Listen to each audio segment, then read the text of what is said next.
Oh, off. Okay, good. Hello and welcome to a debate show without an interesting name. This is our premiere episode, at least on the re-release here with Atheist Analysis. And joining us, we have Rachel Slick and Sean, aka Venom Fang X, and he's kind of just getting loaded up here.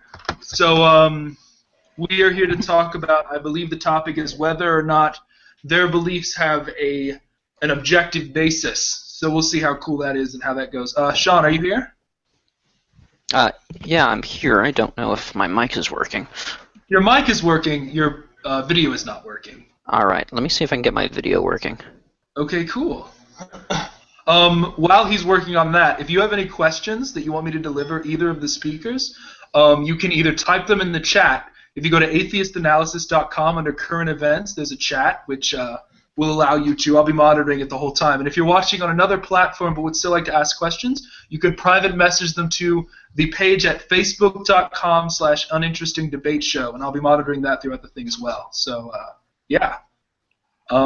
Sean, your camera's working, so it looks like you're good to go. Do you want to kick us off with your position?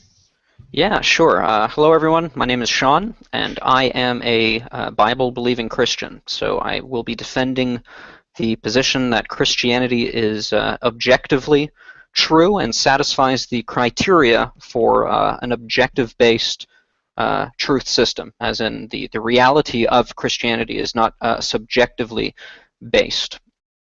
I don't think it's time yet for my opening statement, so I think, Rachel, you probably want to introduce yourself as well. Sure. I'm Rachel Slick, and I am non-religious, I'll put it that way. And I'm arguing for the position that Christianity is not an adequate explanation for any sort of objective reality, and I'm questioning the idea that an objective reality exists at all. And I believe that goes Okay, cool. Sorry, I didn't realize I was muted for a second. Sean, do you want to go ahead and give your opening argument, and then we'll let Rachel do it, and then we can... Yeah, sure. I prepared an opening statement, and I think the format of this discussion would be a 5-minute opening, and then followed by an informal discussion. Is that still the case? That is correct, yeah. Okay, wonderful. So I'll begin my opening statements. All right, so the purpose of why I prepared an opening statement was just to make clear exactly what my position is, and I'm hoping to address, or I'm hoping to have addressed some of my contentions. So I'll begin. I'd like to start by asking a question and making a statement. So what is man's relationship to truth? Do we determine what is true? Is truth objective, or is truth dependent on us? Must man find the truth, or must truth find the man? In either case, it should be clear to all that truth and man are at odds. Man wants to find the truth, but finds himself separated from it. Man's noble pursuit of truth is just that, a pursuit. This should tell us a lot about our relationship to truth, that it is independent of us and therefore objective. You cannot chase yourself. When dealing with fundamental questions about existence and consciousness, nature, law, morality, and God, we need an objective source of information that is not dependent purely on human autonomy, human reasoning, or human resources. Given our limited 5 natural senses, which only give us information about the natural world, we should not be surprised or perplexed then that those who adopt a worldview that states only that which is perceivable to the human condition exists are the same people who conclude based on their observations that only the natural world exists. If we limit the scope of our investigation to only that which is immediately perceivable to the human condition by natural senses or tools, we ought not to be surprised that our conclusions about the world are strictly limited by the senses or tools themselves. So taking that worldview further, the natural worldview, and seeing its obvious implications, we ought not to be surprised then that metaphysical realities, namely God, would be altogether imperceptible and therefore unacceptable to a naturalistic worldview, which presupposes the non-existence of metaphysical realities purely on the basis of them being metaphysical. This is a bias that is unjustifiable and is readily understood as being a presumption based on the adoption of an epistemology which rejects any and all sources of knowledge or information that does not come from autonomous human reasoning or human senses. So to reiterate my point, to the mind who seeks to understand the world through convenience, it should be blatantly obvious that the adoption of a naturalistic assumption and the rejection of all metaphysical claims based on that assumption is both unjustifiable and may in fact be demonstrably false, if indeed there is a source of information which does not come from natural human senses or reasoning. However, we cannot begin our quest for truth, that is real truth, until we are ready to throw away our biases and allow what is real to define itself, rather than attempting to understand reality through our biases, assumptions, philosophies, and autonomous human reasoning. So long as we commit ourselves to pure human autonomy, we reject any notion of truth that is not dependent on human discovery, which limits truth to being only what humans can themselves discover and perceive, rather than what is really real. While simple examples can be offered, such as the existence of imperceptible atoms or parts of the color spectrum only detectable by special instruments, we are confronted and surrounded by realities which only 100 years ago mankind would have been completely unaware of and would perhaps conclude in ignorance that such things did not exist. We must therefore allow for the possibility of the existence of things which we neither perceive or know, and that should fill us with wonder and hope. Without this openness to truth, truth becomes nothing but our subjective experience of truth, limited to our subjective abilities to reason and sense. Should humanity have a natural limitation, which we most certainly do, that limitation would become the bar against truth, and we could go no further. I refuse to settle for such a subjective approach to truth, as I know that my perception and my reasoning is not absolute, nor is my knowledge complete. The human condition is one of ignorance, and to quote a phrase, it is as if we see through a glass darkly. We do not see everything, we do not know everything, and therefore I cannot accept any worldview that depends entirely on autonomous human reasoning to define and discover absolute truth. So this leads me to my main contention.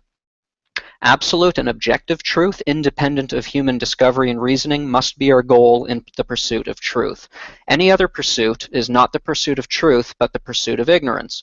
If we are to run after our own ideas, our own perceptions, our own philosophies, we are seeking rather to define reality ourselves in vain, rather than accept reality as it really is. Reality is not dependent on us. Rather, we are dependent on reality. Epistemology seeks to answer the question of whether or not we can know reality as it really is. And while it is obvious that no human mind can at any time perceive all of reality as it really is, we are uniquely capable from all other life forms on this celestial ball to mentally ascend to ideas and concepts that are not limited to our sphere of experience. This is our first hint that perhaps the human person is made in such a way as to touch that which is transcendent, to be aware of that which no other creature on this planet is aware. For we are aware of things no other creature is aware of, and we do think deeply on issues of transcendence. It is unfathomable to imagine a human being who does not at some point dwell on the implications and possibilities of things that I mentioned, such as consciousness, nature, law, morality, and God. However, and this is my main point, reasoning about our own experiences, entertaining notions based on our own ideas, and all introspection about our nature and the nature of the universe can never itself deliver us to absolute truth. We already know the human condition is one of ignorance, despite our vast abilities to reason and think.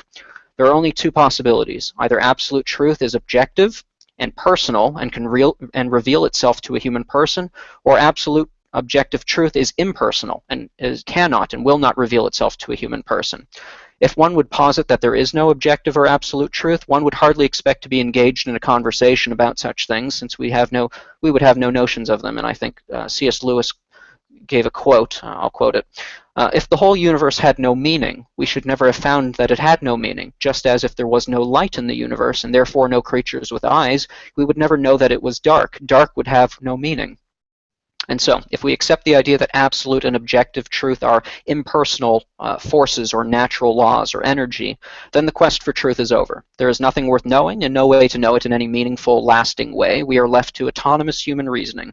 So long as human reasoning remains, soon to be vanquished by inevitable mortal death. Such a view limits our pursuit of truth again to subjective and autonomous human reasoning and leaves us without a reason to care about the pursuit of truth, since there is nothing lasting to gain by it. And then alternatively, this would be the Christian position, If truth is personal, that is, if there is a person or a being whose existence is itself ultimate truth upon which all lesser reality is contingent, then we find that all reality is designed and all lesser truths are made to point us to the knowing and personal relationship with that ultimate being who is truth itself, upon which all lesser truths depend. However, these lesser truths to which I refer, meaning the contingent everyday facts of our universe, cannot themselves fully disclose this ultimate reality. This ultimate reality can, however, use the contingent facts of our reality to reveal itself to our human understanding in such a way as to not fully be comprehended, but to be fully apprehended. By that I mean, the human person can enter into a meaningful relationship with ultimate reality, insofar as ultimate reality has designed such a relationship to be. The question is, how is man meant to relate to ultimate reality? This brings us back to our initial topic and makes an important point. Either man is meant to relate to ultimate truth, which would require ultimate truth to be objective and personal, or man is not meant to do anything. And there is no such truth or knowledge to relate to or know, thereby destroying any such notions of the nobility of the pursuit of knowledge and the need for our discussing this discussion this evening.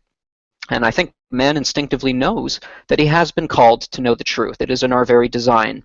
Yet our design does not itself reveal the truth to us. We look at our present condition, and we are not immediately being presented with any great revelations of ultimate truth.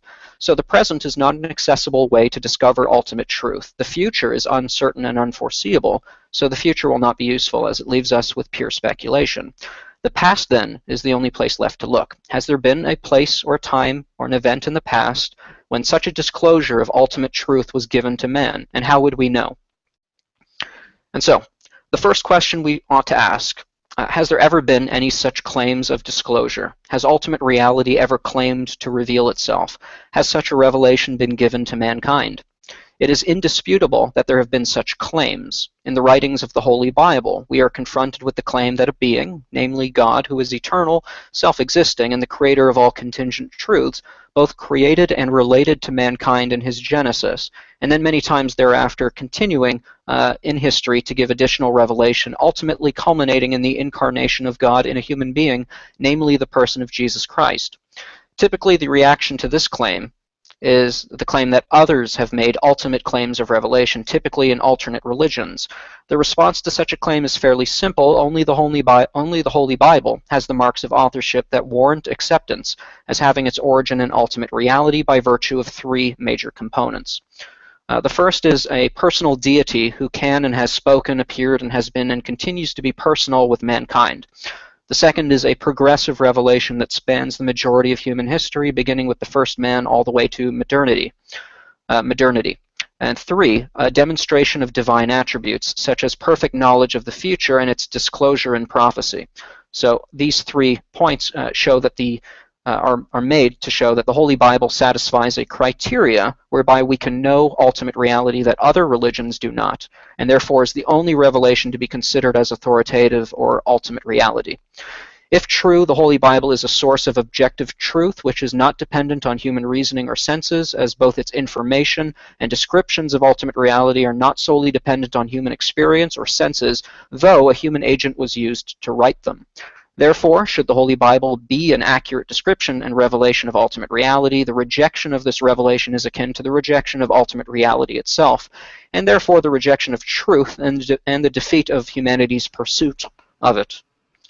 And so, in conclusion, we ought then only reject the Bible at the great risk of rejecting the noble quest for objective and absolute truth, to be replaced with autonomous and subjective human reason and experience. If my contention is true, then the rejection of the Bible ought to leave one without any sense of objectivity or meaning, or a means of escaping subjective human experience in the pursuit of truth, and it is my full expectation that this will be demonstrated in tonight's discussion. Those are my opening statements.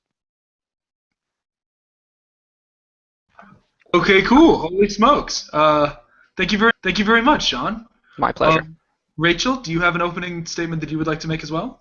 I do. It is significantly shorter. Sorry, I may have been over 5 minutes. It's okay. You were, but I was actually going to cut you off, but then you said in conclusion, so I was like, okay, cool. So, yeah, go ahead. Yeah, so mine is significantly shorter, and I feel like a lot of what you said, Sean, I agree with, but I'm guessing we'll get to that. I do not claim to have a universal explanation that answers all questions.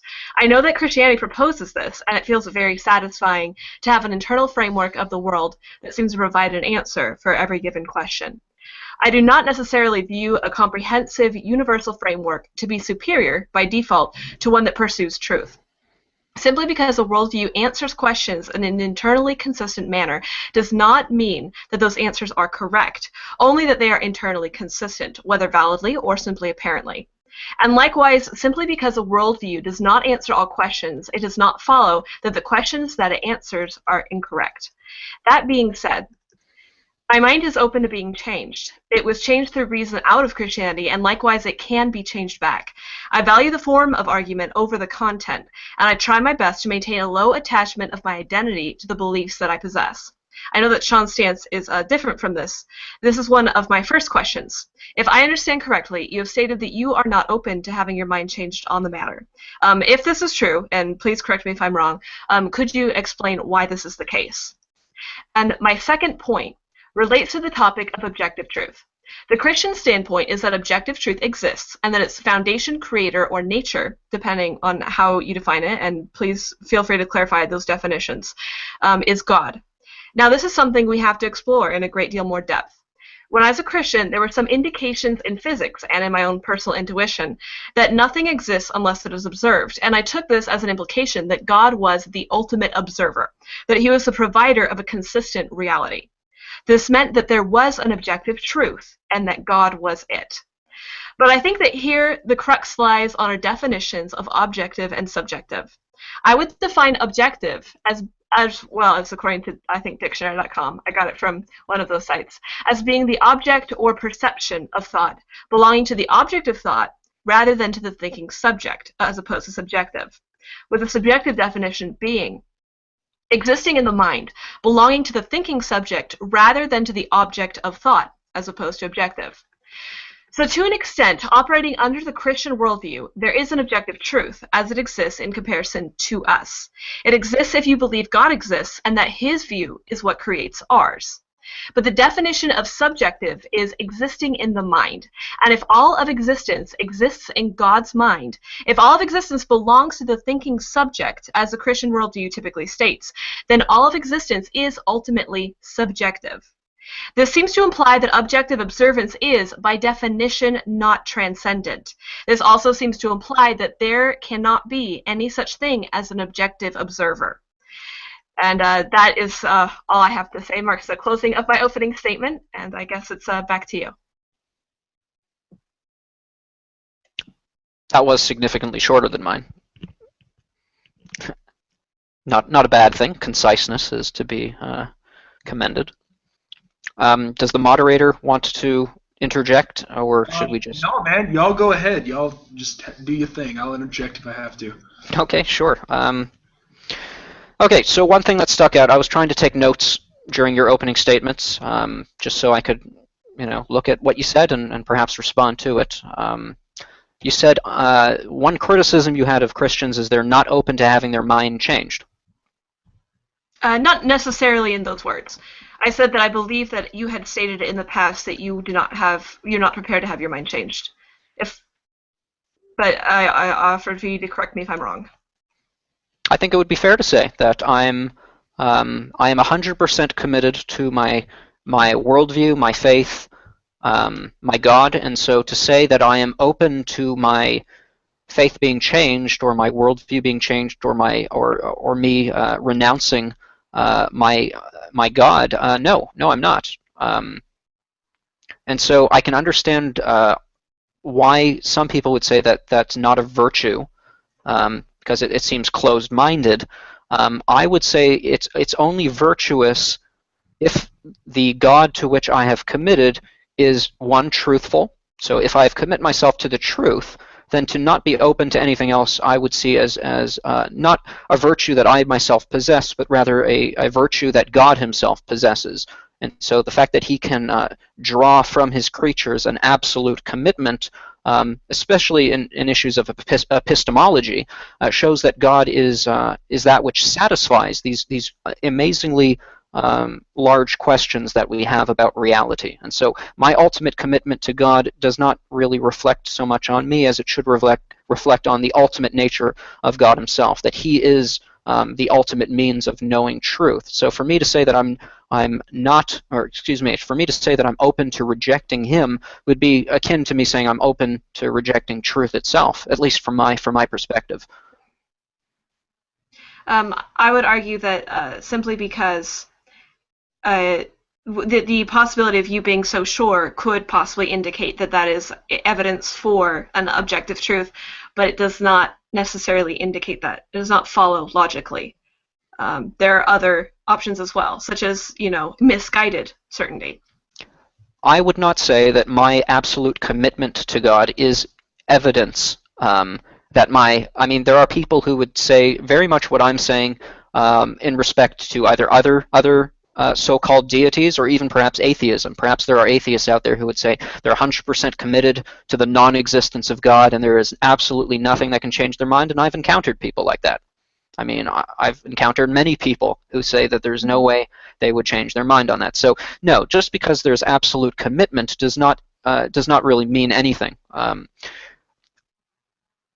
But you're asking me why would I be unwilling to not change my mind? And so I would argue, and this is not something that I think I could convince you of. I couldn't convince you that I don't want to use the word dedication because then it makes it more about me.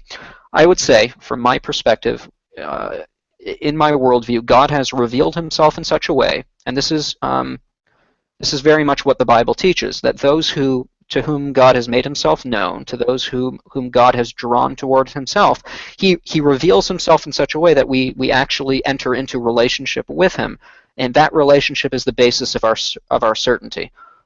So for someone on the outside who has no access at all to that reality, I can understand how that sounds very similar to any number of other claims to knowledge or certainty.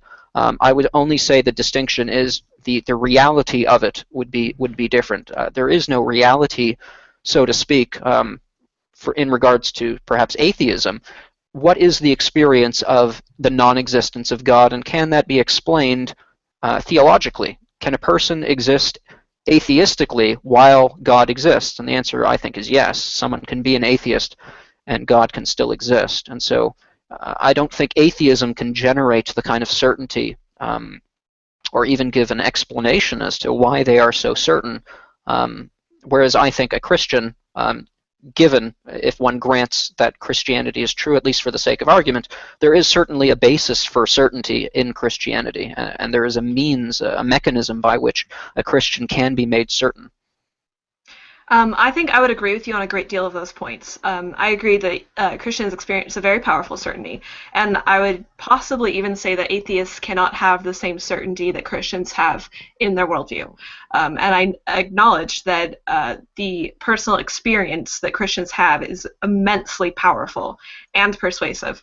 But I do not think that the points you gave necessarily lead to any sort of absolute knowledge. For example, like brain in the vat theory. Like there's the potential, it might be 0.001, as you know, that we're just a brain in a vat and all of our experiences are being simulated by great dark overlords. And so to have absolute knowledge is to claim that I know for sure that that is not the case. What leads you to say that, for example, the brain in a vat theory is not a possibility within your worldview? Sure, and that's where in my opening statements I said there are two views of truth. I was sort of reading a pre-made script, so I'll try to break it down without just having to read it again. There are two views. Truth is personal and can reveal itself in a personal way, or it can't, or it isn't. All right. So if you are a brain in a vat, if that was the case, and the Matrix or whatever, if that was the way reality was, you're right. We would be in the Matrix and we'd never be able to escape it, and that would just be the way it is. But that's not what not what I believe, that's not what I've encountered. As a Christian, I claim to have encountered absolute truth in the person of Jesus Christ, in the God of the Bible, who has penetrated through all that it is a thought experiment, the brain in the vat, the Matrix, all that sort of stuff. I believe the God of the Bible provides the kind of revelation that would pierce through those kind of epistemological concerns and hypotheticals and reveals truth as it really is. And so I think man, if without a personal God, without a personal revelator who is itself absolute truth, and this is what I was arguing for, without that, there is no other means of escaping endless speculation and subjective views of truth. If you reject the notion of the God of the Bible, you are left in this endless confusion and endless amounts of thought experiments. You could say, you know, what if there's a demonic deceiver? That's from René Descartes, or the Matrix, or the brain in the vat. I would ask you, now alternatively, how do you escape the brain in the vat? How do you escape these sort of hypothetical thought experiments? I don't. I would say the only absolute knowledge I have is I think, therefore I am. That's the only thing I can know for sure, because it is not like a conclusion I come to. It is rather the nature of the coming to, if that makes sense. And I don't say, I would argue that the Christian God in itself cannot be objective. Okay, go back to that, because you were saying that if everything in reality was subject to God's, I think this is what you were saying. Everything in reality was subject to God's thought, therefore there is no objective reality. Right. Well, I wanted to make sure that this is what you believed. I'm assuming that this ties into your worldview based on what you said and based on my understanding of Christian theology. What is your position on reality as compared to God's thoughts? Now, would you include God in reality, or do you mean reality as that which God created? Can you answer both? Oh, so you're asking me? Yeah. Oh, okay. I want to know what your perspective is, so I can address that specifically. Sure. I mentioned in my opening statements that I believe there are contingent truths which God created. So it is a contingent truth that the universe exists. So I believe God created the universe, and so the universe exists both independently of God and I guess in a sense subject to Him. And so, do you believe that the existence of a universe is an objective truth? I just said that the universe is subject to God in a sense, and that's why I think, like, for example, miracles are possible. I do not believe the laws of the universe are absolute. And so, do you believe anything is not subject to God? No. Okay. I'm reading my thoughts again. Continue. That's fine. But when we're talking subjectivity now, I think we may be using, I don't want to equivocate, I want to make sure we're using the words carefully. When we're talking objective or subjective truth, we're saying the truth value of certain claims or the reality of certain things. Are they, when we say are they objective, we simply mean is the truth value self-contained in that reality, or is it subjective, meaning essentially there is no actual reality to it, it's purely a mental event. You know, people talk about there are many truths, and when people say things like that, what they mean is something that's true for me isn't necessarily true for you. I like vanilla ice cream, you like chocolate. That's subjective. So is that the sense? Go ahead. In a sense, any sort of experience is a truth in the sense that it occurs as an experience. So in that sense, all truth is subjective because all things are experienced. And in the same way, that also means all truth is objective, because though it is subjectively true that you like chocolate, hypothetically, that is objectively true that you're having that subjective experience of your favorite vanilla ice cream. So it's inescapable that reality is of necessity objective. There is no such thing as a reality which is itself subjective and has no objective reality to it. The definition of subjective is existing in the mind. And can reality exist if not in the mind? And that's interesting because, you know, I think of like the double split experiment or things that are being done now in quantum mechanics where they say the observer actually has an effect on reality, and that has tremendous implications. So is all of reality being watched? Well, that's the question that emerges from those kinds of experiments. If the observance of something is what actually brings it or allows it to exist, then all of reality must be being perceived in order for it to exist, if that is, you know, if all the premises follow. And so I don't know if I would argue that way. I don't know enough about quantum mechanics to say absolutely that you know, something can only exist if it is observed by an observer. It would be interesting to discover that. It would be interesting to say that reality can only exist if there is an observer. That would certainly point to an omnipotent, omniscient being who is aware of everything. But I've never argued that way. I've never argued that way just because I'm not certain myself. I don't know if that's how it works. Sean, I have a question from a viewer. Is it okay if I pitch that real fast, or would it interrupt y'all's thing? Rachel, you okay with that? For now. Yeah. Okay. Cool. The question is this. There was a philosopher called Camus who founded a philosophy called absurdism. It was based on the idea that the ability to know objective truth is itself like absurd for a human mind. And Camus called theism philosophical suicide because he believed that choosing theism as a response to the absurd was basically throwing away the problem.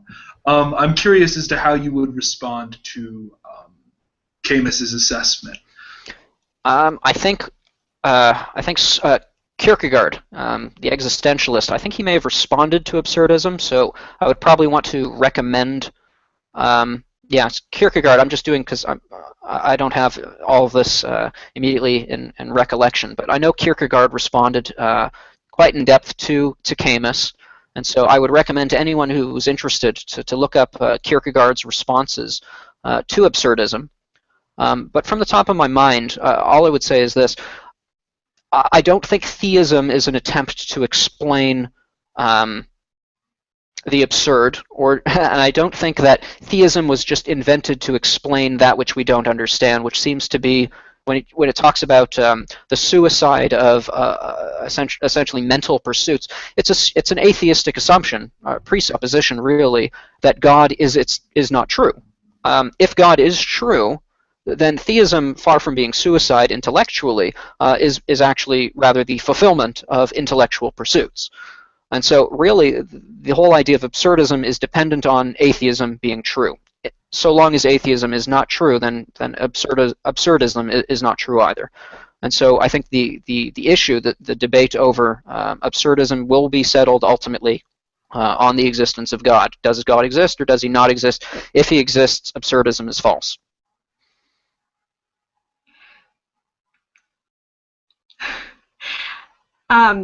Sorry, Rachel. That doesn't really allow us to interact if we just take questions. Not that I'm. No, it's okay. My apologies. I just wanted to pitch that one. Continue. Okay. Because the problem is, I agree with you in the sense that internally things are self-contained. But I think it's very important to be able to switch mindsets to both sides, to be able to entertain the idea. Well, if God does not exist, then X, Y, Z. I'm okay with that too. If you want to, for the pure. If you want to just follow arguments to see where they go, even hypotheticals, I think that's fine. But I can't entertain certain premises that I fundamentally reject in actuality. I'll do it hypothetically, but I won't do it actually. I think a great deal of the problem with the debate between religion and non-religion in general is that you can make either worldview very internally consistent. I mean, even with a lot of the problems most people bring up, why is there evil in the world? Where Christianity has a very good response to that lies very much, that answers all the other questions. But so does atheism. Both sides have a very detailed and large internal framework to deal with the world. So it's very difficult to address one or the other with specific points. And so I think it really comes down to which one seems to operate in the world better, utilitarianism, in a sense. You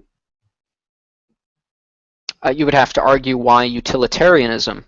It's practical, right? So it functions. Do we base our lives purely on what functions? You'd have to give an argument for that, and I think the charge against utilitarian philosophy is it's circular. It's practical, and practical is best because practical is best.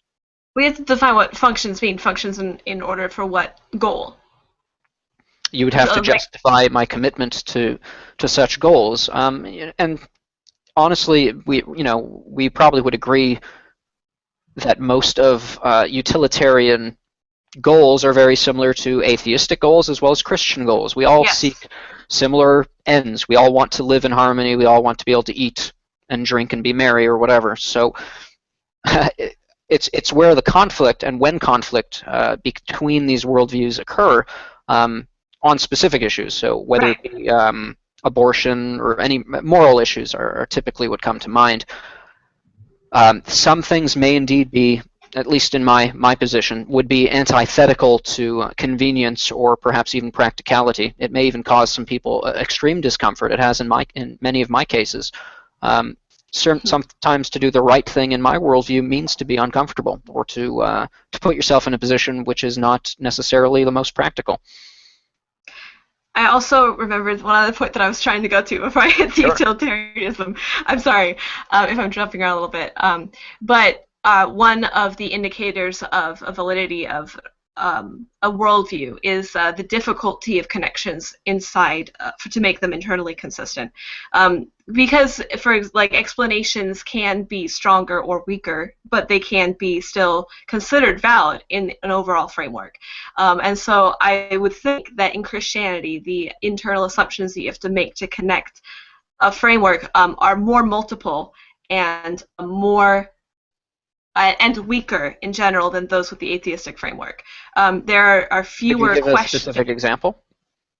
For example, biblical inaccuracy. There are explanations for the vast majority of contradictions in the Bible, so contradictions, but it requires like a leap of judgment in order to patch the gap. And so I would say there are fewer instances where you have to make a leap of judgment and a patching of the gap in atheism than you do in Christianity. Bible contradiction is a strange choice. I mean, I think I would have thought you would have chose something different. I say that only because in my readings of the Bible, I haven't really, not that I'm unfamiliar with reported or supposed Bible contradictions, I've just never found them difficult to reconcile, and I never would have thought of them as contradictions had it not been someone who didn't believe the Bible purposefully attempting to find contradictions to justify why they don't believe in it. Contradictions may not have been the best example, but it does work for some perspectives. What other examples could you think of? For example, like the question of morality. Why is there evil in the world? Mm-hmm. I would agree that I know what your explanation is for that, but I'd say that one has to be, and some people it is not adequate. Okay, my response would be... Sorry, go ahead. I didn't want to interrupt you. And there's a multitude of questions in Christianity that you have to answer to reconcile them together. And in atheism, there are more I don't knows. It's not point at you believe this about this fact and this about this fact. How do you make those two go together? There aren't those so much as there are why does this happen? Like an external event that is not a presented contradiction, but rather a lack of knowing. Does that make sense?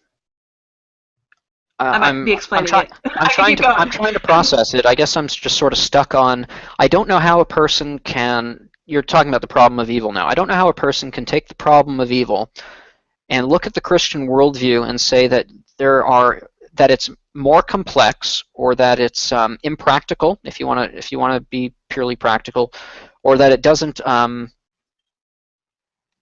doesn't graft onto reality in a satisfactory way, when to presuppose the existence of evil, and I assume by evil you mean that which ought not to be, or that which is morally wrong, unless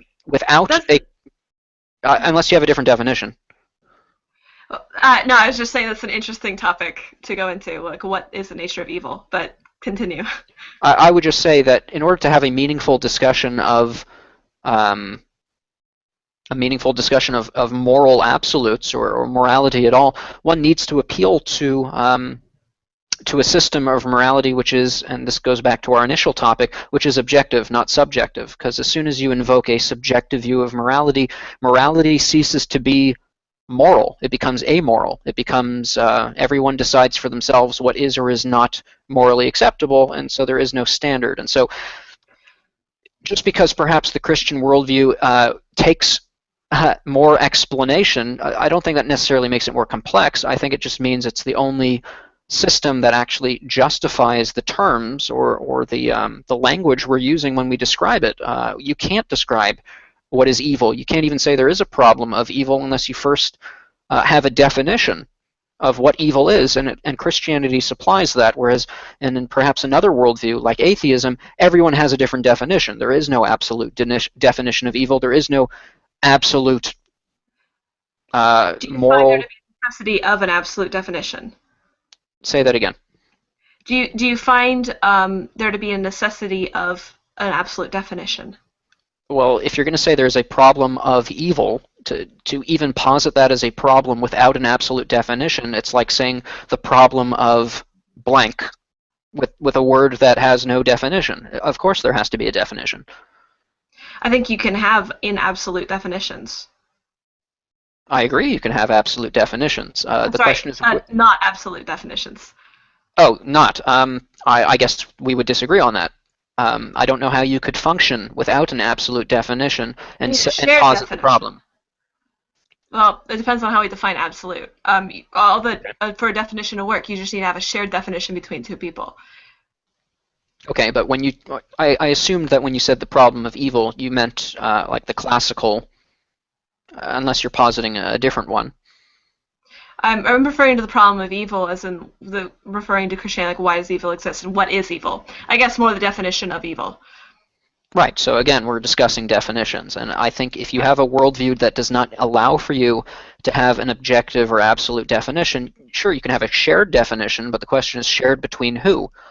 If it's shared between two people I've never heard about, and their definition of evil is something that is utterly foreign to me, I don't see how that's either relevant to our discussion or why I should take that seriously at all. Okay, but we're talking about whether or not like absolute is true. I think you can have evil is a language, to say that, and to provide a definition is a language, which by nature is relative to the people speaking. So the idea of evil as an absolute presence, as something that has a presence apart from humanity, seems a little silly, because how do you have something evil that is not involved with an observer or a human? I would agree with that, but I think that supports my position, which is that there is a definition of evil. Obviously, humans are involved in it because we are the perpetrators. But the problem of evil, I think someone who does not have a working definition of evil is the one with the problem, because how can one, and I think most people would agree there is evil, people experience it, if not daily, they certainly are acquainted with it by living in this world in which there are things that happen which most people would say are unjustifiable or wrong, are morally repugnant. And so evil is a thing. It is a reality which we experience and detest. And so which worldview, if we're talking in terms of practicality, which worldview allows us to have that reaction and justify it? Why do I have such a moral indignation against certain behaviors? And it's because there is such a thing as wrong. Right and wrong do exist. Before we continue, would you like to now address the problem of evil as a discussion, or do we want to get back on track? Because I think I'm okay with talking about what the nature of evil is, okay. But I think that would lead into a discussion about morality.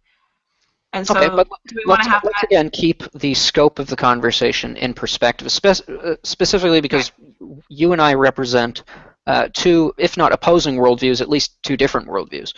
And so, in respect to our own worldviews, you said that there is no such thing as an objective worldview. Correct. Right. An objective reality, possibly. It depends on how we define our terms, but yes. Okay, well, I don't want to put words in your mouth, so if you feel you need to define terms, feel free to do so. Mm-hmm. So, in respect to morality, if you say there is no such thing as an objective worldview, and I don't want to misuse the language here, so please stop me if I'm wrong, it would follow that you don't have an objective view of morality. Correct. Okay, so something specific. I guess I'll let you pick. Pick an issue, whether it be a moral issue or not, but perhaps one that you think would give me a morally indignant reason to respond. What would be something that you would think that I would consider immoral? Let's say arbitrary murder. Arbitrary murder. Okay, so in your worldview, is arbitrary murder objectively wrong?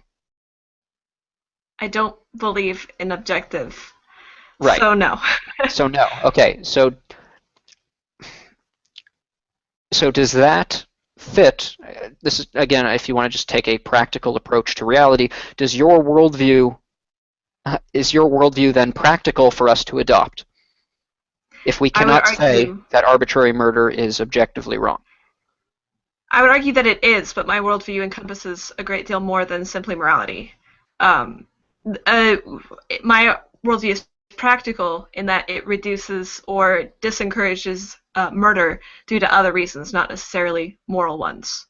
Okay, so what would those reasons perhaps be? Well, we were discussing this earlier, the nature of consciousness, and I was arguing that we are all one in the sense that consciousness is unified.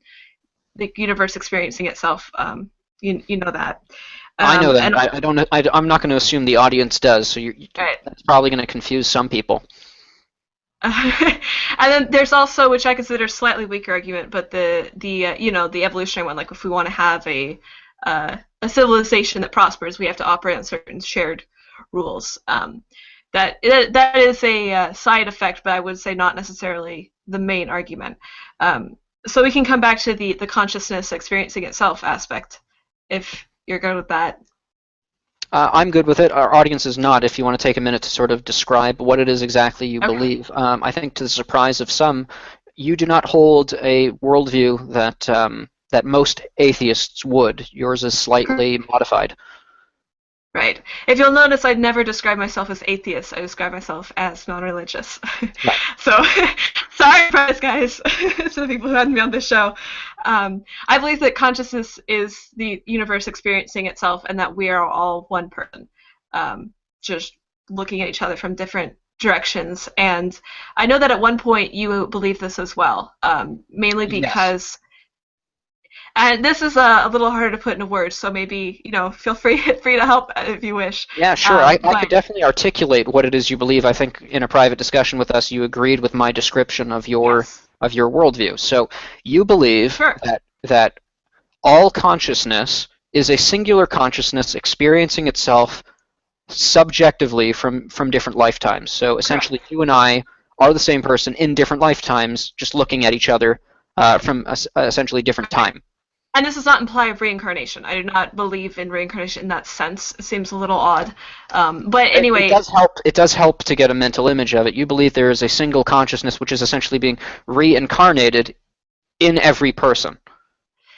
I dislike the use of that word. I can understand why, because it has certain Eastern philosophical or religious connotations. And I don't believe in a past life. Well, all lives are past and all lives are future. It's not a time-based thing. It's not like, you go for one, then the other. It's all just the same.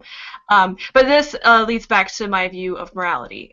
Murder wrong because I am the person being murdered, and why would I do that to myself? Right. So it's a very selfish view. Right, and I guess the reason I chose, or we agreed on the topic of subjective versus objective worldviews, was I challenged you when I believed as you presently do. I came to that belief based on my own thinking, my own philosophy, my own autonomous reasoning, but I couldn't think of a single objective reason to believe it was true.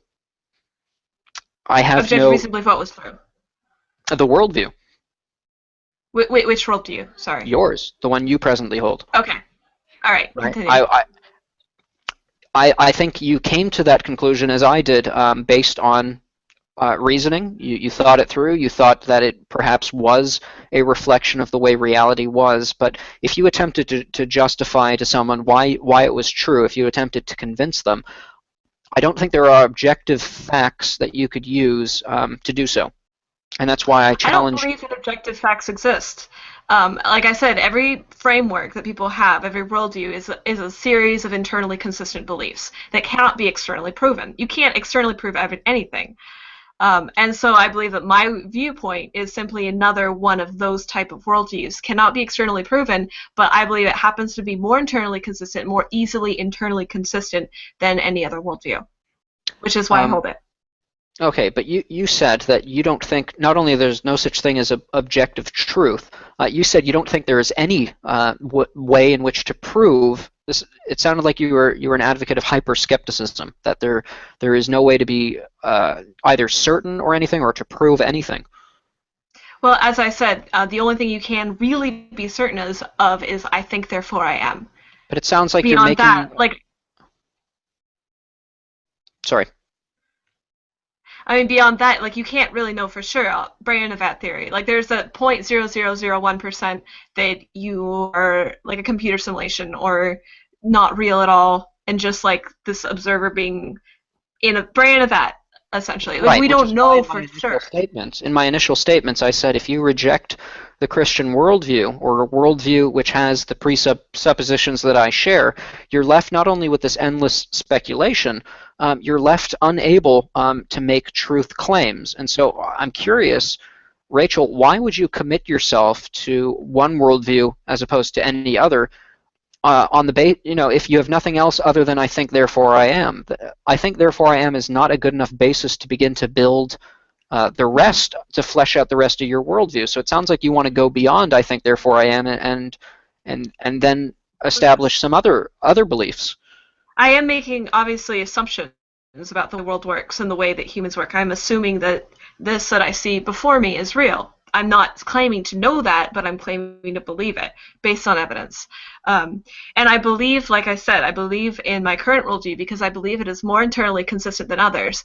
And I refer to internal consistency and not external consistency because I don't really think external consistency exists. If you find an external proof for something and then you move to that external set, then that external set itself cannot be proven unless you move to an external set. It's like very similar to Gödel's incompleteness theorem, which is a mathematical formula that proves that you cannot... Wait, actually I have it written down here. Sure.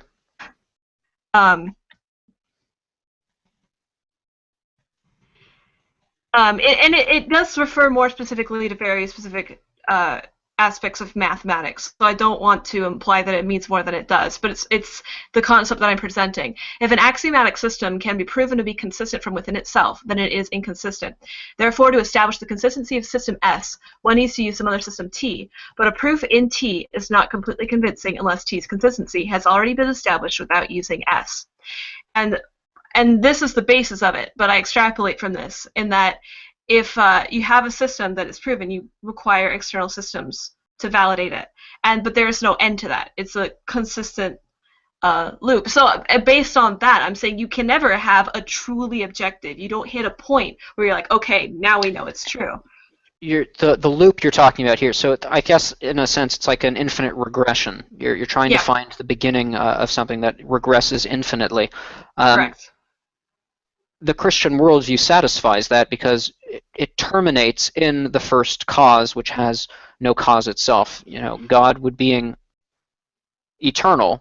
God satisfies the criteria that allow us to have a beginning of our not only our epistemology, but the beginning of reality itself. Right, but this is not something I'm using to apply to the beginning of time, for example. This is something I'm using to refer to the framework of a viewpoint, which can include or disclude time or the dimensions beyond time.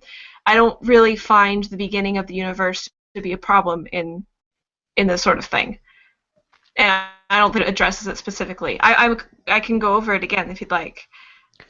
No, I think that was fine. I guess the only point I wanted to make was you can't escape that sort of vicious circle or that infinite regression without the Christian worldview. Your worldview is stuck in that regression because you don't have a other than I think, therefore I am, and even that, some people are could come up with some problems with that too. You do not have, because you've rejected any views of objectivity and truth.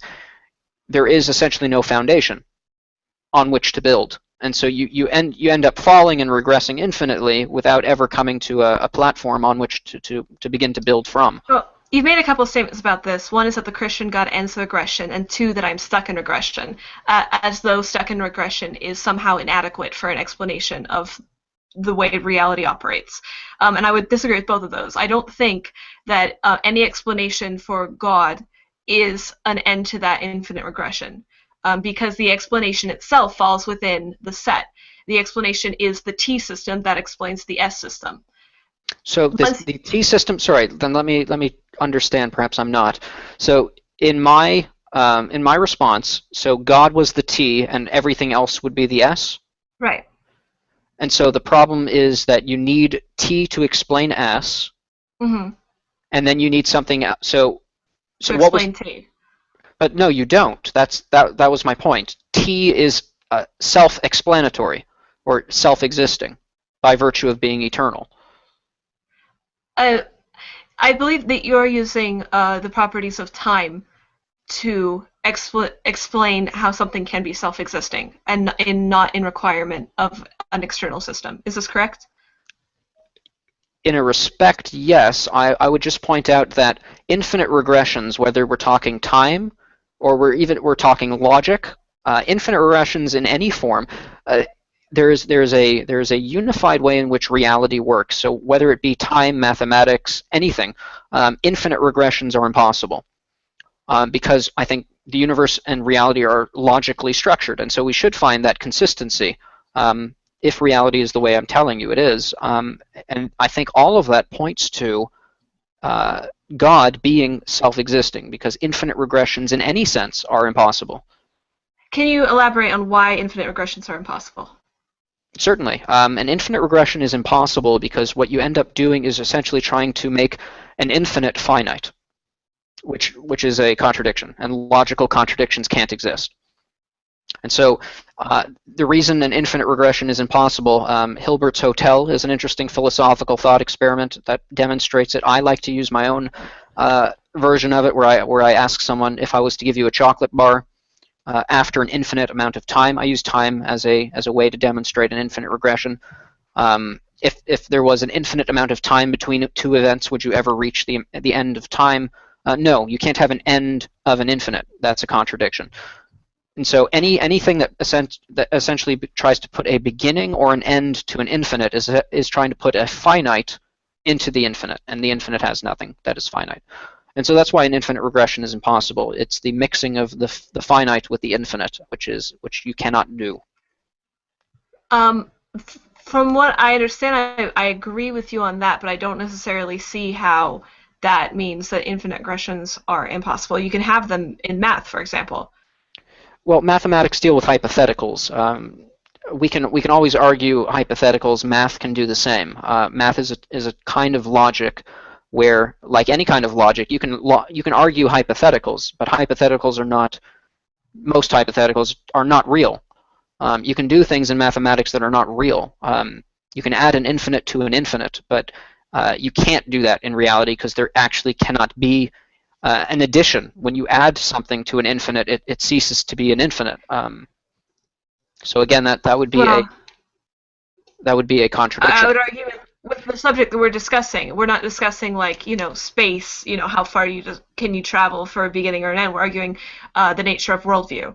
I'm saying that you cannot, if you have a way that you view reality, and if you have this reality that incorporates God into it, that is a system of thought, and you can go beyond that. You cannot prove that internally. In order to prove it, in order to have absolute knowledge, as you claim to have, you have to move external to that system to make sure that it is proven. Unless God, as I mentioned in my opening statements, unless the T in the system, or the fundamental of the worldview is a personal being that can reveal himself. So you don't have to go outside the being. The being himself is the one who does the revealing. So it's not an external system. It is the system itself. The being who's doing the revealing would be T, revealing it to the S, the internal system, which would be, I think, in your worldview, us. Correct? I guess when you were explaining it, I wasn't sure that you were saying that we were part of the system. I thought we were sort of, because we were discussing worldviews, so I assumed that we were the people who sort of sat outside of S and T, who were using S to justify T or using T to justify S. I wasn't sure that you were saying that we were S ourselves.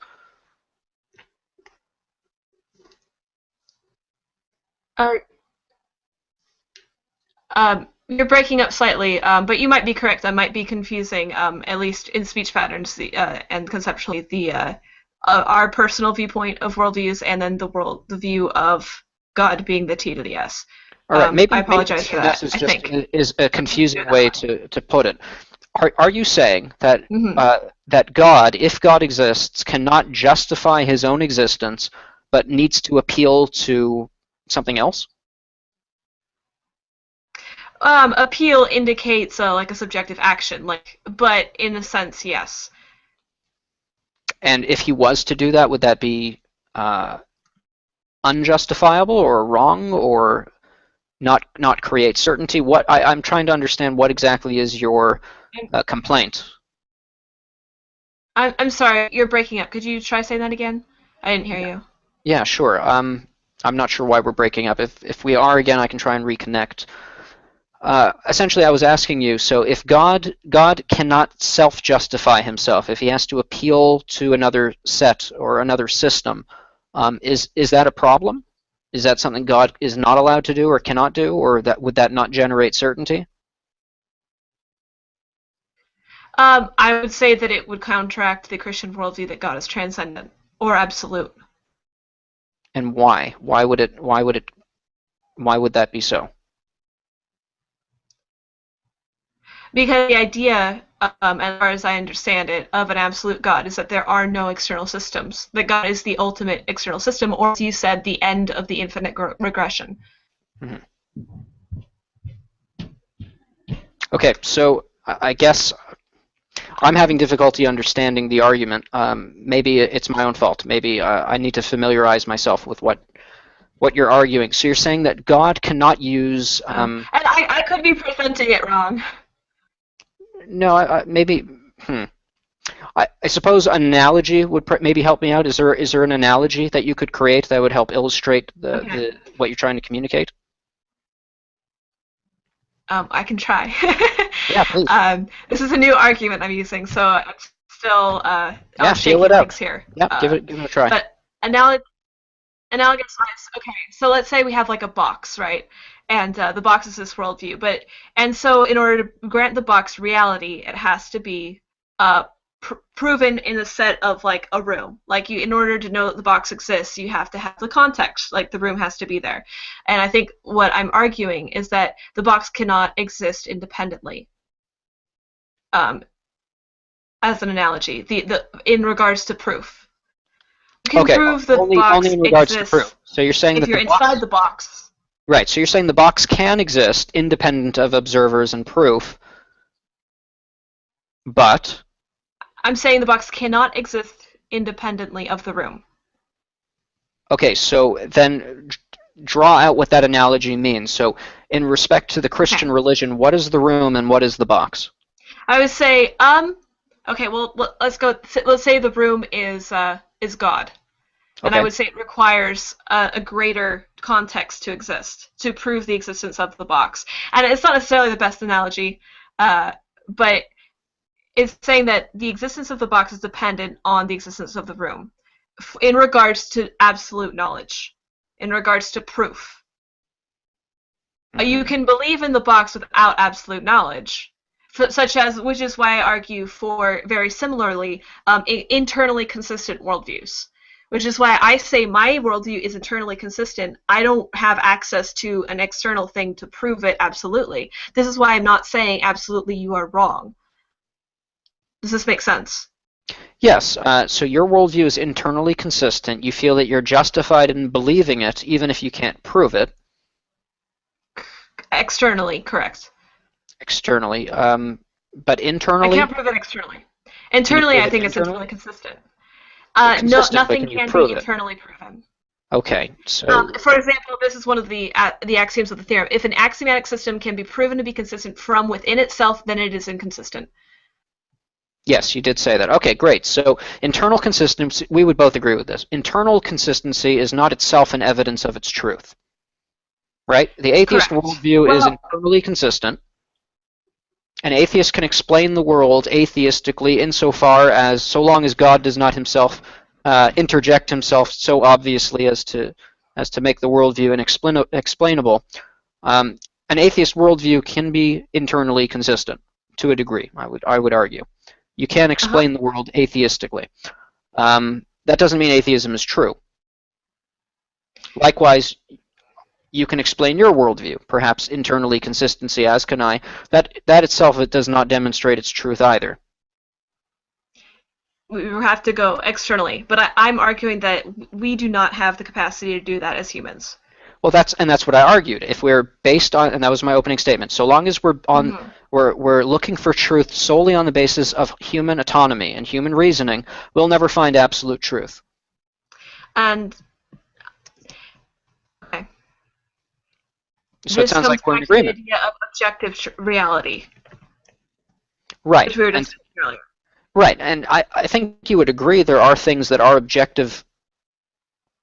objectively true. Perhaps we don't know them. It depends on how we define the terms, but I would hesitantly say I would disagree with that. Really? So you don't think there are things that exist that we don't know about? That is not the same thing. Oh, that's what I'm talking about. I'm talking about, do you think there are things that are real that we are, humanly speaking, unaware of? I think it depends on the words you use and what you mean by that. Because on the base sense, the only thing that I know is I think, therefore I am. And the things that I'm experiencing are the things I'm experiencing. So on a fundamental epistemological confidence I know level, the only things that I'm aware of, the only things that exist are the things that I can observe. Okay, so then I would ask you, how can you become,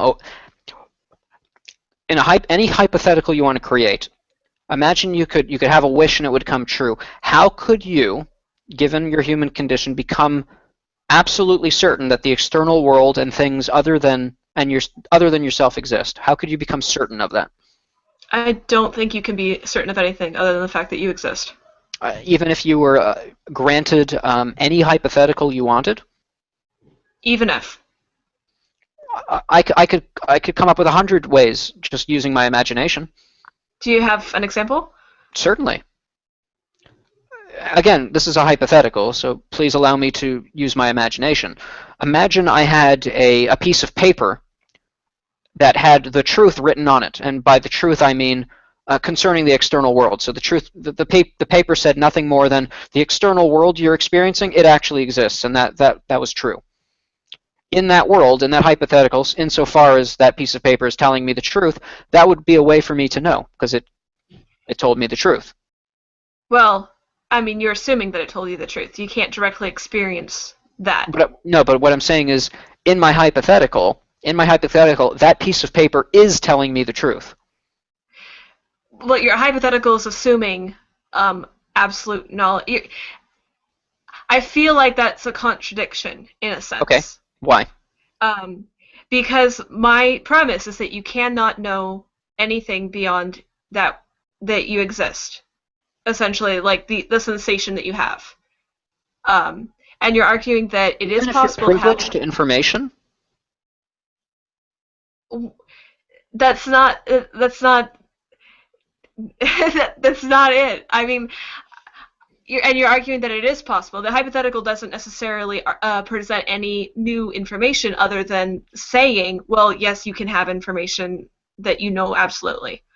All I'm saying is, it seems that you've created perhaps a standard of knowing that leaves you in absolute skepticism. You don't allow for, in your worldview, you don't allow for a means by which the human mind can apprehend truth in any sense. I mean, you have adopted hyper-skepticism. In a sense, I would argue that the truth is what you perceive. But can what you perceive be true? It depends on what you mean by truth. Yeah, I guess I think we have two things, which is internally consistent. For example, if I'm sitting here and I see like a pony materialize in my room and then disappear, in one sense I'm going to be, this is not true because it's not consistent with the rest of my experiences, because ponies just don't do that. Like, that seems to violate everything I know of physics. But on the other sense, it is true because I had that input into my brain, and now I'm thinking, where did that pony come from? And I'm being forced to reconcile it. So in one sense, it is true, but on the other sense, it is internally inconsistent. The reason I asked the question I did was because it seems you've created a standard of truth that makes it impossible, even if Christianity is true, even if the Christian God is real. It sounds like you have erected a standard of truth that makes it impossible for him to essentially reveal the fact that he is true to you in a way that would convince you. I have been convinced before, and I would say he has revealed the truth to me before from that perspective. And I believed very truly. So in a sense, and I believe the same as I do now, that you can't know anything for sure beyond I think, therefore I am. So I don't understand really how those two are incompatible. They're incompatible because it seems that while you agree there are some things you can know, I think, therefore I am, you do not think it's possible that if God exists, that he could make you certain of his existence. Well, you're certain of his existence. Right, and I'm wondering how would you explain that other than saying that I'm delusional? I think that is a a question with many possible answers. I don't know you. Okay, fair enough. I guess I'm curious.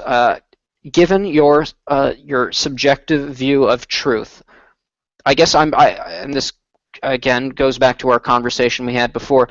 I'm a little bit, I guess, bewildered as to why you are so committed to your present worldview. I guess it's not quite Zen Buddhism, but it certainly is close. The idea of the oneness of consciousness. I can't imagine how you, having adopted such radical skepticism, how you ever became so convinced that was true. I guess that was what sparked my interest in this discussion. I think we likely have to make a distinction between convincing and knowing. I do not know anything beyond I think, therefore I am, but I can be convinced. To say that I don't know for sure does not mean that I cannot develop an internally consistent view of the world and have beliefs. So I believe that like consciousness is itself experiencing the universe simultaneously, that whole sort of thing. I do not know it in the same sense I know that I exist. Does that make sense? Yeah. Did that answer your question? I'd want to probe deeper, but I feel like not only would I bore people who are watching, I just don't think it would be necessarily be fruitful to our discussion. So let's either open it up to we could talk about consciousness, or open it up to questions, or we could try to reel the conversation back to our initial topic. And it seems like we're in agreement. We agree that if the Christian God is rejected, or if the Christian God is not true, you are left with a subjective view of reality and a subjective view of truth, which leaves us with nothing but speculation. In technical and dry sense, yes. Okay, so I think we're in agreement. Yes. Okay. Well, wonderful. I like being in a constant skepticism, though. It's quite nice. I wouldn't be able to live with myself, but Okay. So I'd like to go on to the consciousness thing, if you guys are okay with that. What is the chat saying? I don't know. I don't know either. I'm not even looking. So yeah, if you want to just go off on that. Okay, so I believe that all consciousness is, for example, I am you, in the sense that there was no reason for me to be born in this way, and the only thing that distinguishes you from me is the fact that you are in a different body with different thoughts and minds, but there still is this absolute certainty of I think, therefore I am in both of our parts. And since that is the only thing we can know, and we both know the exact same thing, we are the same, in a sense. You're saying that consciousness is fundamentally unified in its nature, not its experience. So yes, consciousness, the perceiving of self-perception, despite its differences, you're experiencing life as a young woman, I'm experiencing life as a young man, but we're both conscious. And so you believe all consciousness is one consciousness experiencing itself subjectively throughout many lifetimes. Correct. Yes. So I used to believe that too. And why don't you anymore? Why don't I anymore? It would be too simple to just say, well, now I'm a Christian, and then I'd have to explain, well, why did I become a Christian? And without having to, not that I wouldn't want to explain all that, it would take time. I would rather just point out some of the things that bothered me when I believed that, some of the things that still lingered in my mind causing me doubt. And perhaps, maybe we mentioned them before. I was still curious if all consciousness is one, experiencing itself subjectively throughout many lifetimes. Either consciousness has to experience all of that simultaneously, which means consciousness would be rooted somewhere else other than in the material mind. So there would be like this ultra consciousness, which was experiencing all life subjectively. So that would sort of be like God in a sense, a different kind of God. It would be more of like a pantheistic or panentheistic version. But that didn't seem to be the case because I wasn't experiencing all consciousness at once. So that wasn't true. And so then the alternative was that consciousness was a purely material property, part of matter itself. And then I had no reason to, I couldn't explain how if matter was in separate places at separate times, experiencing lifetimes simultaneously, I couldn't explain what the chronological order of the experience was because I was only experiencing one at a time. I think you would probably understand what I'm saying better than perhaps the audience, because right, I couldn't understand the chronology of it. Just like you said, you don't understand the reason that you're you and not someone else. The only explanation could be some kind of chronology, but I couldn't find any kind of mathematical or any kind of other reason for there to be a chronology. The chronology didn't make sense, but I had to believe that there was a chronology because I couldn't reconcile simultaneous experiences that I myself wasn't experiencing simultaneously. Right? It has to be chronological, or there are simultaneous experiences that I'm not experiencing, which means there would be more than one consciousness, and I couldn't reconcile that. I feel like the responses I have to this are not in line with A leads to B, then to C. But it would have to be, when I mean A, B to C, I mean like Rachel to Sean to David to, because you believe that you are one consciousness experiencing every lifetime, one at a time. Well, what does the phrase one at a time mean to you? You're only Rachel right now. As far as I can tell, yeah. No, come on, not merely as far as you can tell. Certainly that is your experience. Yeah, my experience is being born and leading up to this point. Right, and so consciousness seems to be limited to singular experiences in bodies. Apparently, yes. Apparently. But you believe that your consciousness, which is part of all other consciousness because consciousness is one, is experiencing a chronology or a chronologic sequence of other lifetimes. So I am either your past or your future. I'm one or the other. I would disagree that that it implies time. Okay, but I mean, you said it yourself. I'm either your past or your future lifetime from your present vantage point as Rachel. No, I may have misspoke. I don't Okay. believe that you're past present. I believe when I referred to that, I was saying that is not what I believe when I was clarifying reincarnation and why I don't believe in that. Reincarnation seems to imply that there is some sort of a linear time that occurs. And I don't believe that when I say all consciousness is one, that it is time-bound by that statement. But consciousness is bound by time, so far as we experience it. Yes. Okay, so... Singly. Right, so after Rachel's life is expired, you believe you will find yourself embodied again in whatever... What do you mean by yourself? It would be, again, it's that minimalistic view of consciousness. It's stripped of all identity as Rachel, but still maintaining its fundamental identity as I think, therefore I am. The self-perception of consciousness. By that definition, if you're calling you the I think, therefore I am, then that is, you fall into that definition as well. Certainly. I think, therefore I am. Right. So by that definition, I am you. Right, but between us, once this life expires in your worldview, there will be a next conscious experience. In the sense that humanity continues over time, yes. Right, but since you believe all consciousness is one, that will be you, not It you, will Rachel. be. Right, and so All the either ones that will be born. right, Correct. right. So there will be, in a sense, your next lifetime, and by you, I just mean the one of which we are all part, Agreed. and that could be this one, or it could be another one. Yes. Right, and so I'm either one that you, from your present vantage point, either have experienced or will. So I am your past or your future in your worldview. Or my present. Your present is Rachel, very clearly.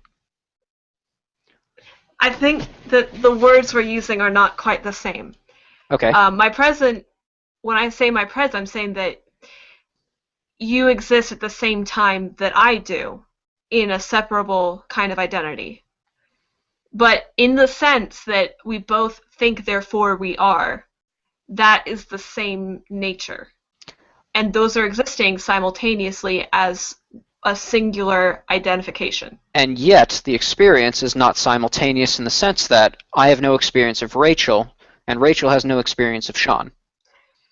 In the sense that when you strip it down, you get to I think, therefore I am, but there's extraneous things.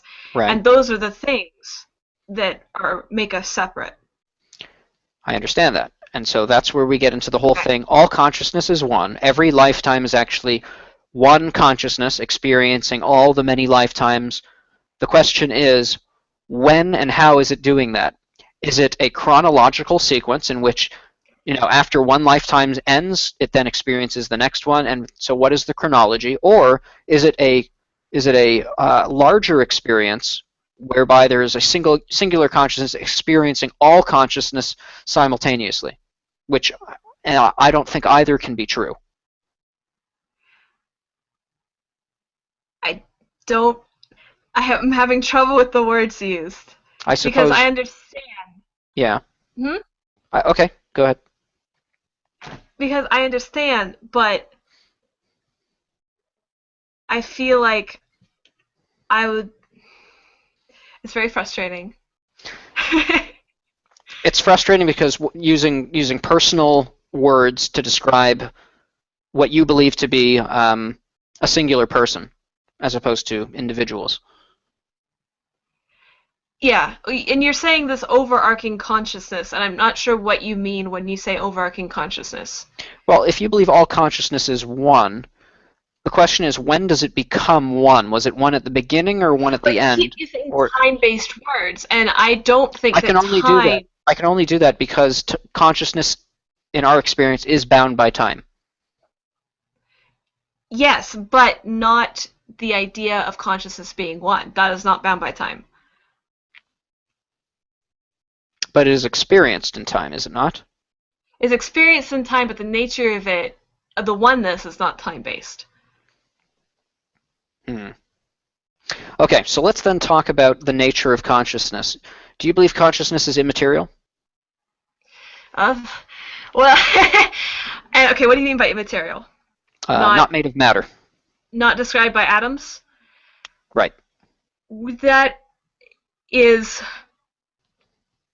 very difficult to answer in the sense that the consciousness is the experiencing of. And the experiencing of does not appear to be something that you can describe with atoms. You can't point to this sequence and be like, this is the experiencing of. It doesn't work like that. But consciousness, I do believe, is built from matter, completely reliant on matter, on physics, on the way that math operates, and quantum physics, and the dimensions and everything. Okay, so can matter exist without time? I don't believe so. Okay, so if consciousness is the product of matter, and matter is contingent, or rather, I'm not sure myself, is matter contingent upon time, or is time part of matter, or whatever? There seems to be a relationship between matter and time. I always see the dimensions as dependent on each other. Usually, I would say the third is depending on the second to construct it, and the fourth is depending on the third to construct it. It doesn't necessarily indicate the reversal, but I would assume that all of them exist simultaneously and as interconnected parts of each other. Okay, well, if that is the case, then you cannot divorce consciousness from time. Correct. Okay, and so there is a sense in which what I was saying earlier has some merit, which is, and I think it presents an actual problem, perhaps even a contradiction for your worldview. If consciousness is bound by time because of its nature, because it's purely a material event or something based on, or is the byproduct of events in matter, you're going to have to either say that consciousness is one experience, experiencing all things simultaneously without time, which I don't think is viable, because we both agreed that you can't have consciousness if you have a material view of it. You can't have consciousness without time. Yes. And then the alternative is equally problematic. You have simultaneous experiences which cannot be simultaneous in your worldview. They're not allowed to be. Why are they not allowed to be? Because the experience itself is not, like Rachel and Sean are having subjective experiences, but they're not occurring if we are the same experience. We're not experiencing those two separate ones simultaneously to ourselves. If I understand you correctly, I believe that I was trying to address this earlier in saying that I believe you're mixing the identity, the I think, therefore I am, with the properties of that identity. Am I understanding you correctly in this? And if I'm trying to understand you correctly, you're saying that I'm confused because even though we are distinct embodies, the nature of consciousness, you're stressing the unity of its nature. Right. I guess what I'm trying to draw out, I'm trying to say that there is a problem because of the simultaneous nature of our embodied experiences, the fact that we interact with each other at the same time and yet in some sense at a different time. That's the problem that I'm having. I don't necessarily see that as a problem. That's perhaps a failure on my part to articulate what the problem is. Possibly. It's difficult to talk about without being incredibly precise with the terms, and I feel like the English language is not highly appropriate for discussing this sort of thing. English is the only language I know, so I apologize. Yeah. That's the only one I can No. I mean, just language in general. Like, we have to be incredibly precise with the terminology because it's so easy for them to flip back and forth. Right. Okay, then we'll move on from this conversation. All I want to say is this. When I believed as you believe, a lingering doubt remained simply because I couldn't reconcile the nature of time with my understanding of the nature of consciousness. There seemed to be a contradiction. Yeah, this would be something interesting I'd like to write about and discuss more, but I would think I have to give it very careful thought and figure out the terms very precisely before I can do that. Okay, I can appreciate that. All right, why don't we ask the moderator if there's anyone who's been trying to get our attention, or if not, we can perhaps figure out where to go from here. Hey, actually, there was a point that was made earlier by some of the audience members who thought that some of your claims regarding an infinite regress being impossible were dependent on a particular view of time. Me? Okay. No, not you. Shut up, Michael. I've got a friend here, and he's talking. Anyways, are dependent on a view of time that is contradicted by a different view of time as a dimension, which is more supported by the view of relativity. The idea that an infinite regress is impossible seems rebutted if we take a view of time as being like a dimension is to the left or right. Do you agree or disagree with that? Why is an infinite regress necessarily impossible? Well, in relativity, so time being relative to other events of time, or if you understand time to be an extension of space, or space is time extended in 3 dimensions, there is a sense in which there is independent. So you can picture in your mind, just to visualize, you can have 2 spheres of time in relationship relative to each other, in which time is happening faster here than there relative to itself. So perhaps one is traveling faster than the other, or there's gravity here, no gravity here, gravity affects time.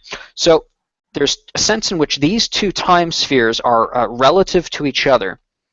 But then there's even consistent with relativity, there's such a thing as cosmic time or absolute time, in which both of these times exist relative to each other.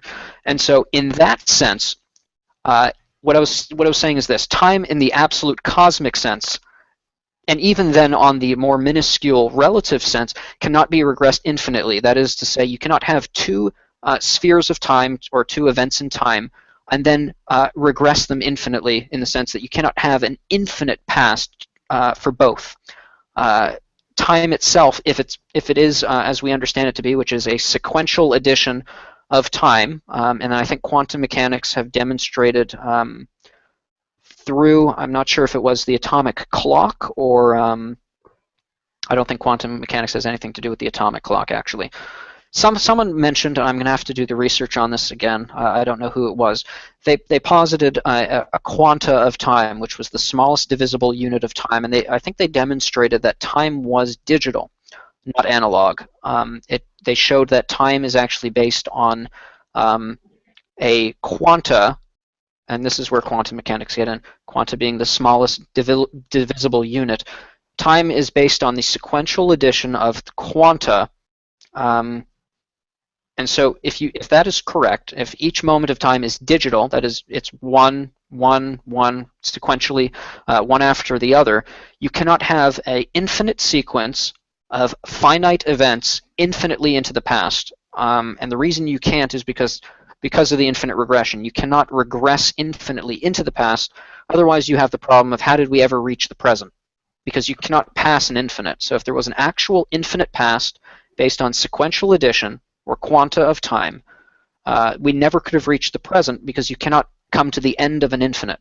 So if there was an infinite before right now, we never could have reached the present. Okay, so I don't want to, get into this question too much because obviously this is more y'all's deal. But it seems to me that if, as relativity suggests, you and I can experience two different presents by going along the timeline at two different speeds, then it seems the only way to view absolute objective time is as a dimension with some space in one direction or the other, with it being theoretically possible for us to move in either direction or at any speed along that timeline. And so I guess I feel like you keep asserting that it is impossible for an infinite regression to occur, but I don't know that if it is a dimension, for example, it's theoretically possible for me to have an infinite amount of space to my left or to my right. And so if we can agree that it is a dimension, which is suggested by the fact that there can be multiple different presents, then it seems difficult to defend the idea that an infinite regression is logically impossible. That's the last I'm going to say about this, and then I'll let you guys go on your thing. I can appreciate that. I would disagree that it can be an infinite amount of space to your left or right. I also believe space is finite as well, and I think the latest studies, if I can find a source for that, I think they've said that because of the expansion of space, expansion indicates well, exactly that, expansion, which means finitude. It has an actual size. People actually have a actual calculation on what exactly the size of the universe is. Obviously it's expanding, it's getting bigger, but there is a present calculation. So I don't think time's infinite, or space, and I think time and space are either related or are actually extensions of the same thing. That's why they talk of space-time. So I think space and time are finite, and I think science has, if not demonstrated that, it certainly is leaning in that direction.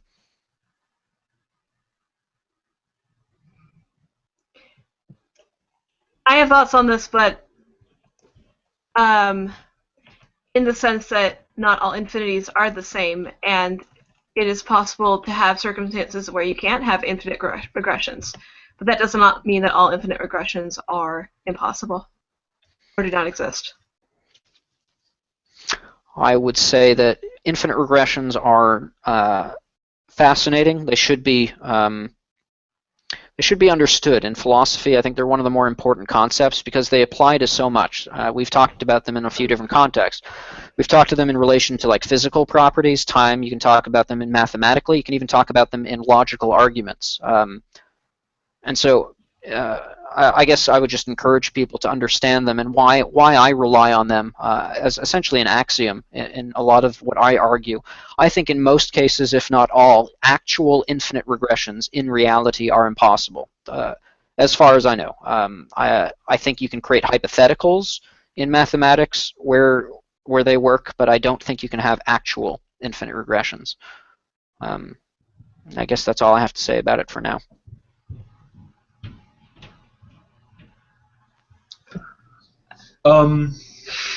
Okay, Rachel, do you have a reply to all that, or? Not more than what I've already said right now. Cool. Is anyone in the comment section that wants to let me see. submit a suggestion? Yeah, if you're in the comment section and want to say something, do so. Otherwise, I'm leaning towards letting you guys go ahead and say your final responses. Sure. Wrapping this thing. I think the conversation essentially ended with us in agreement.